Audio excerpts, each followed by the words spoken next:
The students most likely to miss their USMLE retake are the ones rushing to take it. Meet Kate, a med student 2 weeks from her Step 1 retake. She missed her first attempt by 1 question, took a whole year off, and is rushing this attempt because she doesn't want to take any more time. But I just need to pass is the worst possible mindset before a retake. Students who say it are the ones most likely to miss it again. Watch as we break down the mental shift she has to make before her test date. Then stick around for the story of the student who gave himself a full year, finished in 2 months, and matched into urology despite having failed Step 1. I actually missed a pass by like 1 question, like the 2 lines are touching. And I have a problem where I switch my answers from right to wrong. I know I switched 14 questions, and any of those could have been, if any of those I had just left and not switched, it would have been a pass. I see. Okay. So it sounds like you think that your biggest issue is that it's just identifying what the question's actually asking you. Yes, and the core concept to get to the SAQ. And what convinces you that that's the biggest issue out of all the possible issues? Because I think that I can narrow things down to 2 or 3 pretty fast. But I think there's something I'm missing to get to that elimination. Maybe it is being more of a judge and rather than trying to figure out which one is more correct, but comparing the 2. But I feel like that core concept is still something that's shaky, that maybe if I had that solidified, it would be a lot easier to rule in and rule out. I like to know, because usually when people make mistakes when they're close to their test, it's oftentimes because they start cutting corners. And so their studying stops helping. And usually people start cutting corners when they know that they don't have enough time to do what they want to do. Mhm. And so it's kind of ironic, but like the people that are like, if I needed, I could take a year, usually take the least amount of time to study. Whereas the people that are like, I just need to pass, I just give me 1 more point, and like they either fail or they take more time, or like, does that make sense? Because it's like they're not actually Yeah. learning it properly, and so they have a lot of activity but not a lot of actual progress. Yeah, I'd rather fall into that second category of any amount of time needed. I'll like really dedicate to understanding it and doing well. Okay, so you are making more cards, which is great. So I would go over the cards with Eunice and see Mhm. like how well are you covering those topics, and then how well does that correspond? Because usually what we find is that the more cards you make on a topic and the more better cards you make, right? The more cards that are better, right, that you're making on a given topic, the faster you're going to get to mastery of that topic. Oh, that's good. Okay. Got So, it. so that's the game, right? Is like you just need to make more and better cards, right? Okay. Which Got really just means you're going to cover more material and learn it better, right? Like that's Like really all that throwing means. more arrows at a target. More cards, better cards, right? So this is looking better. This is looking a lot better. And I want to see about 50 cards a day that you're making. Okay. Got it. So the last 3 days are good. Keep that up. So yes, extend your timeline out. So like don't give yourself an artificial deadline. Just like give yourself as much time as you need. And I promise that like clerkship, shelf scores, everything else will become better if you just go in with like that student that UC student that failed and then got a 92%. He did so much better on his shelf exams on Step 2. Like he ended up matching into urology. Because one way that you can guarantee that you're going to struggle is if like your practice leading up to your test is not at all similar to what the actual test is going to be like. Mhm. So you want to Okay. start adding more elements of what the real test is going to be like, meaning timed questions and things of that nature. So if you don't know the diagnosis of something, how should you study it? I'm assuming going to First Aid and do a deep dive of that and then make Yeah, cards. maybe. I would make a PC card. Oh, okay. If you ever get a question wrong because you missed the diagnosis, the answer is always make a PC card. And the reason is that there's kind of like there's 2 ways that you can go into a question, right? So you can either go in and you can pray and hope that like with the sort of declarative knowledge that you have from first aid that you're going to be able to put everything together and make sense of it on the spot. Yeah. Probably not going to That would be happen, nice right? Like if I could. when you say it like Yeah. that, probably not going to happen. The other way you can do it is you can make a pathophysiological knowledge card, and you can literally make sense of every sentence before you go into the test and That would understand how it's all related together. I think that the reason why people struggle with the recognition part, like the diagnosis part of the test, is because their expectations are unrealistic of themselves. So let's say that I'm not very good at volleyball, as you'll be able to tell, but let's say that I just went to the gym and I ran laps a lot. And so I was like really in shape, but I never practiced volleyball. Like I Yeah. would have the raw kind of like athletic skills maybe to be able to do volleyball, but I would have no skills. And so it would be unrealistic for me to go into a volleyball match and just be able to play volleyball. Yeah. Mhm. Make sense? Yes. Yeah. That's There's essentially what people are doing when they are just learning the first aid material and then they go in and then they hope to be able to put it all together. I It's like they're see. going into the gym and then they're just hoping that they're going to be able to play volleyball on the other end. Mhm. It's like, no, it's like you got to drill on the specifics. And so making PC cards is one aspect of it, right? It's kind of like a PC card in modern clinical terms is kind of like a illness script. Oh, okay. You're just drilling the illness scripts again and again and again. And it's sort of a more robust illness script in that like you actually have to understand sort of the pathophysiology behind it. Mhm. But it's like I you'll spot the patterns much faster because you're drilling it. You're practicing those patterns, that pattern recognition. Oh, that would be good for clinicals Oh, too, it's and just amazing for in clinicals. general. Oh, yeah. That's, like, the most common thing that we hear from people, in addition to, "Oh, my scores got a lot better and my confidence was a lot better," is I get a lot of really good comments from my attendings because they're like, "I can actually think through things. I'm not just, like, randomly spouting weird facts that I learned from first aid." Yeah, that was also my problem on the first attempt of step 1 because I would see the symptoms, but I wouldn't be able to put together very fast what it was. Yeah. Well, it's because you didn't practice it, Mhm. right? Like, your expectation of yourself was unrealistic, right? You were like, "Oh, yeah, I must if I just do this enough, I must be able to just, like, be able to put it together." It's like, no, of course not. Like, you have to actually put it together to be able to put it together. Got it. Okay, more PC cards. Yeah. Noted. So lots more PC cards. And then, yeah, and then it's just like what I would work on with Eunice is probably okay. So if you can come prepared to your session with Eunice and you can make 50 cards, cover all of the first aid stuff, on like whatever subtopic you're doing, and do self EMDR every single day for at least an hour and a half in bed at night and help Mhm. you sleep more. Yeah.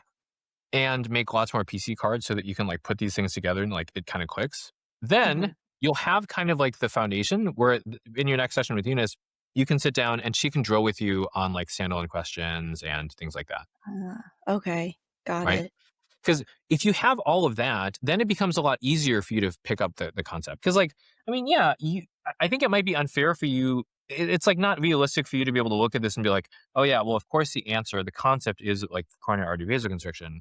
Because if you read this and it's not immediately obvious to you that this is cocaine. I had no idea. I actually just guessed. That's why I picked B. Yeah, that's I okay. didn't know. That's totally okay. It's just you just have to like work on being able to recognize it, right? So if you were to see the classic presentations of all these things, like two of them, and have them Mm, in your cards and just practice, and you knew what all the signs and symptoms were like because of, mm. do you think that you could get at least one extra question on your test correct? Yeah, definitely. I don't Of think course, I've seen. right? So it's like Yeah. my goal is to find one or two or three levers where it's like any one of those levers, if you pulled it, you like it itself could get you to pass. And then you pull all three of them and you're like, it's very unlikely that this is not going to work. Right. Yeah. So you not doubting yourself and working through like your test taking anxiety, right, with self Number EMDR and 1. EMDR, huge, Yeah. right? Making 50 plus cards on a broad subtopic and mastering it, not worrying about your deadlines. Yeah. Also, honestly, like if you just knew a bunch more first aid style information, also could probably pass your test. And then Yeah. finally, um, right, and giving yourself enough time to learn like massively more information, and then Mhm. make tons of PC cards so that you can get so that you recognize intuitively what the conditions are. Like, if you find yourself doing avoidance behaviors, if you find yourself kind of doubting yourself and changing answers, EMDR can be the thing that can help you overcome that. behavior. Oh, that sounds great. Given that, it is still possible that we've seen people get 70s or 80s on their NBMEs and still fail. If you find this helpful, be sure to check out our 14-step course below in the description. It's completely free and it can help you skyrocket your scores in 14 steps or less. Be sure to check it out. And the reason is that they've had these prior test taking traumas, and then they doubt themselves on the test, and so they perseverate, and then they run out of time, and they change their answers, and then and then it kind of spirals, and then they just or they avoid questions like you're avoiding them, right? Because it reminds you of all of these really painful experiences. Yeah, that sounds So pretty on EMDR point. is one of the most effective therapies for PTSD, but we've seen people who have gotten 80s and then failed, and then they did EMDR and then they passed, and that was the only Oh, thing that they changed. okay. And so you can do it every day for like an hour, hour and a half, and so it can help your sleep. If you do it at night, like right before you go to bed, like it can help you sleep. It'll help you with your anxiety and insomnia if you have insomnia. And it will also help you get more questions correct by not like changing your answers and actually being present. And it'll help you get more questions correct because you're actually going to do the questions. You're not going to be sort of avoidant of them. But Mhm. it's the kind of thing that if you persist at it and you get good at it, like you can overcome your test taking anxiety, your avoidance behavior, and like you're second guessing yourself on tests. So it's like Yeah. my goal is to find one or two or three levers where it's like any one of those levers, if you pulled it, you like it itself could get you to pass. And then you pull all three of them and you're like, it's very unlikely that this is not going to work. You not doubting yourself and working through like your test taking anxiety, right? With self Number EMDR and one. EMDR, huge, Yeah. right? Making 50 plus cards on a broad subtopic and mastering it, not worrying about your deadlines. Yeah. Also, honestly, like if you just knew a bunch more first aid style information, also could probably pass your test. So it's not as much like doing more questions and simulating the exam environment every day, or is it I mean, it also that? is. You should still do that. Yes, you should. And that's sort of like playing a match in volleyball. Mhm. You want to do drills first. Get Yeah. really good at the drills, and then the game will just come naturally. But like right Okay. now, what I care is like when you study, does your score go up immediately? That's what I Um, care about. I see. Okay. Because if you can do that, then we know that like if you just put in more time, your score will continue to go up. But solving Okay. that problem is the most important problem to solve right now. So like Yes. making more cards and better cards, covering all of the topic, making sure that you have really good understanding of that, and then see like can you get 80% in a day? In a day. Okay. If you And can do then, that, you're good to go, wow. To be right? honest, when I first started this step one journey, I started at like a 34%. So I've come Wow. a long way. It's just a little bit more. Yeah, and that's okay. Like, it doesn't matter where you start. What matters is like your trajectory and where you end. And so, like, you have the right, I think, temperament. Like, I love, like, you're very coachable. You're very like open to, like, you're not, like, you're not like trying to rush. These are very, very good things. I would definitely lean into those. It's kind of like this weird thing. Like we had a student who was in the same position as you, actually was a UC student. He'd failed his step one by like basically one or two questions, like you did. Like the Mm. two lines were touching for the passing and then his line. And then he was like, if I need to take a year, I'll take a year. And in 2 months, he got a 92% on his NBM. Oh, that's wonderful. Right. But he was like, I am prepared to take as long as it takes. Like, I don't want to pass. I want to crush it. And I know that it's pass fail, but like, I want to just like dominate this test. I'm going to do whatever it takes. And then it was like, oh yeah, he just demolished the exam. He did so much better on his shelf exams on step two. Like, he ended up matching it to urology, believe it or not. Yeah, that's awesome. My dean did say that those who didn't pass step one the first time tend to not do very well clerkship and step two. Yes. So hearing that story is very encouraging. Yeah. Well, because I mean, the reason that they don't is because then when they pass, if they pass, they like usually barely pass. Right? Yeah. It's like Mhm. they're in that category of people where it's like maybe there's a 20% chance that they fail and 80% chance that they pass, which means that they're like barely going to pass if they pass.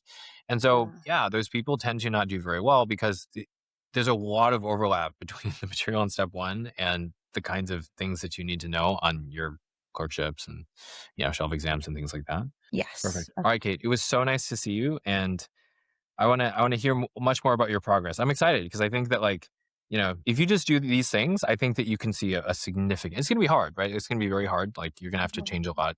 But if you're already doing the miracle morning, you're already like changing your routines, like you can totally do Yeah, it. I also listened to Atomic Habits, and Oh, I like love I that. took all the advice that you gave in the videos. I think the 15-minute audit really helped that Eunice suggested too.